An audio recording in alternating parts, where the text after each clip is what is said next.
Ever find yourself wondering what you'll be putting in your makeup bag a few years from now? Hmm. Well, today's deep dive is all about exactly that. We're taking a close look at Ariston's industry analysis report on the color cosmetics market. Well, this is a good one. It's packed with interesting insights. To say the least, I mean, get this, it says this market is projected to hit, wait for it, $104.45 billion by 2029. Wow. Yeah. So we're talking big, big business. Definitely. Big and also really dynamic. There's so much happening in this market constantly. I mean, for one thing, there's just this constant stream of new products. It's like beauty brands are always trying to outdo each other with the latest and greatest. Yeah, Oh, totally. Like longer lasting foundations, high tech formulas, you name it. exactly. It's like a race to launch the next big thing. Yeah. And it seems like it works. Like we buy it up. But it's not just about flashy product launches anymore, is it? I feel like consumers are more savvy these days. Oh, absolutely. They're looking beyond the hype now. Like, what are the ingredients? Are they natural? Are they organic? It's not just a trend. It's like a fundamental shift in how people think about beauty. Okay, so we've got this drive for innovation, and at the same time, more and more people are looking for natural, organic options. So where does that leave us in terms of, the actual products? Well, the report says facial makeup still reigns supreme. And I think that makes sense. Sure. I mean, foundations, concealers, powders, primers, there's just so much variety within this category No, alone. it's true. Everyone wants that flawless base. Right. And everyone has their own idea of what flawless even means. So true. It's not like the old days where you just pick a shade of foundation and be done. No, not at all. Now it's about finding the right formula, the right finish. It's much more personalized. Absolutely. And speaking of personalized, what about this whole shift we're seeing with makeup textures? It used to be all about powders, and now we have creams, gels, It's sprays. amazing, It's right? about time. I know. The beauty industry's finally caught up with the fact that we don't all have the same skin type or preferences. Exactly. So, yeah, powders are still great for oil control and all that, but now we have these other options like creams and gels that give you more natural finish, and they're great for people who want more hydration. And it's not just about finding the right texture for your skin, it's also about what goes into those formulas. Mm. And like we touched on earlier, clean beauty is a huge trend right now. Huge. And it's only getting bigger, according to this report. Especially in places like North America and Europe, the demand for natural and organic cosmetics is just skyrocketing. It makes you wonder if, like, maybe this whole clean beauty thing will spill over into other parts of the beauty industry too. Oh, totally. I can definitely see that happening. Like, what about makeup brushes? Could we see a rise in sustainable, ethically sourced materials there? Absolutely. Or even reusable applicators. That's another area where things could go. Definitely. Ooh, speaking of changing trends, the report also delves into this really interesting segment, men's color cosmetics. Yeah, it's not just about women anymore. Right, it seems like more and more men are incorporating makeup into their routines. For sure. And brands are taking notice. I mean, you have brands like MMUK Man, War Paint for Men.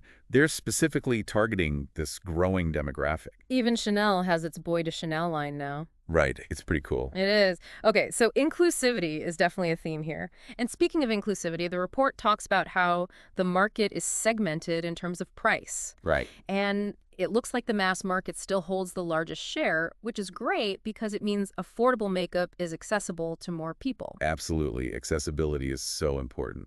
Totally. But I'm guessing the premium segment is still going strong too. Oh, for sure. I mean, there's just something about those luxury brands. Right, they feel special. Exactly. They offer that sense of indulgence, Mm. The packaging, the formulations, it all feels very elevated.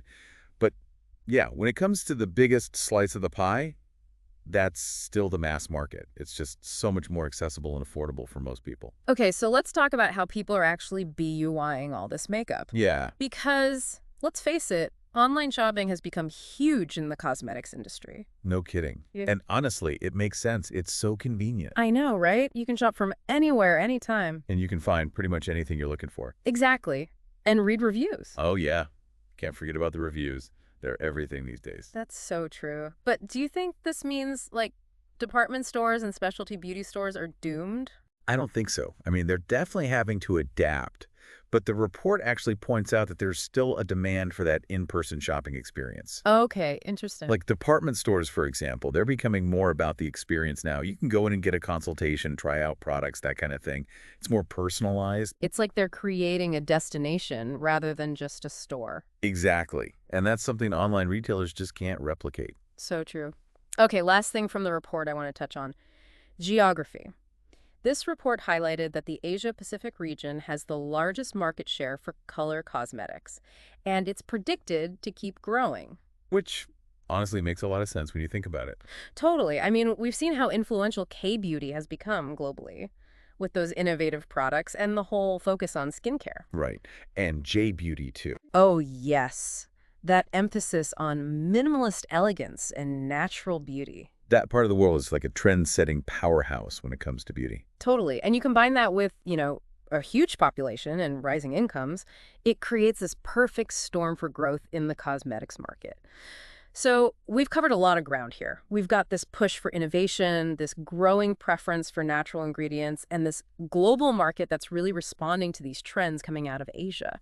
So where does all this leave the future of color cosmetics? Well, one thing this report really highlights is that it's about more than just, the products themselves. Right. It's about how those products are developed, how they're marketed, even how people experience them. Yeah, that's a good point. Like we talked about the rise of online shopping, but then also how department stores are adapting by offering those more personalized experiences. Hmm. And of course, there's the whole clean beauty movement. It's like, it's not just about buying a lipstick anymore. It's like you're buying into a whole ethos. Totally. It's about aligning your values with the brands you support. Exactly.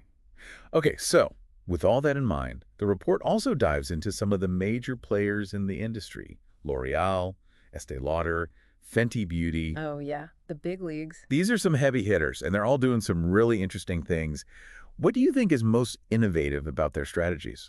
Well, I think each brand has its own unique approach, which is part of what makes this market so dynamic. Like take L'Oreal, for example. They're all about pushing the boundaries of technology. Oh, totally. They've been investing a lot in AI-powered devices, personalized formulations. They even have those virtual try-on experiences. It's wild. Yeah.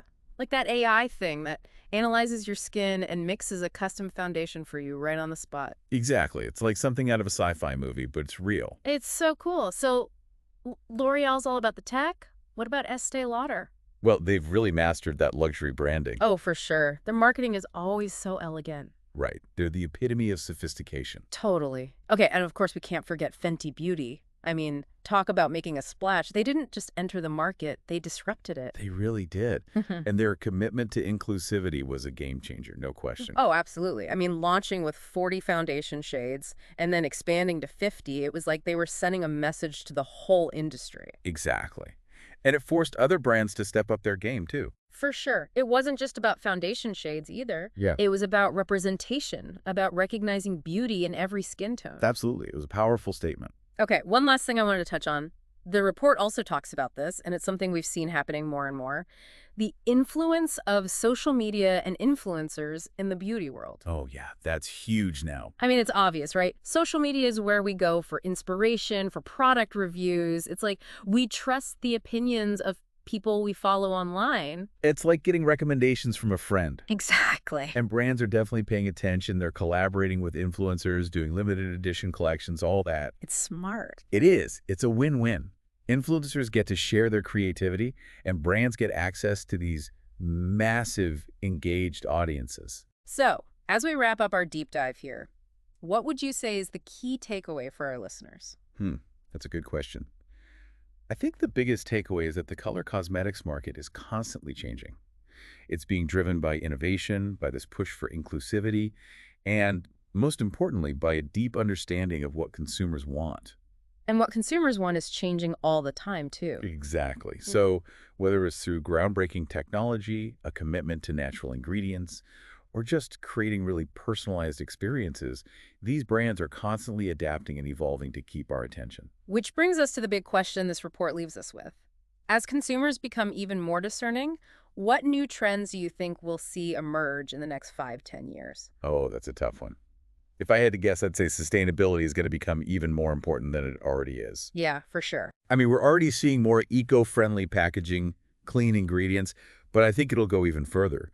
Like, imagine a future where refillable makeup compacts are the norm, single-use packaging is a thing of the past. Oh, wow. A circular economy for beauty products. That would be amazing. Right. It's better for the planet, it Mhm. aligns with what a lot of consumers care about, and it just makes good business sense. Totally. What else? What about technology? You think that will keep playing a bigger role? Oh, absolutely. And not just Mhm. in product development, but also in personalization. I think we'll see more AI-powered skincare consultations, at-home devices that let you customize your own lipstick shades, that kind of thing. Wow. So the future of beauty is personalized, sustainable, and super high tech. I like it. Me too. It's a really exciting time to be following this industry. Well, there you have it, everyone. From the rise of clean beauty to the power of online platforms and this incredible wave of innovation, we've really uncovered a lot about what's shaping the future of your makeup bag.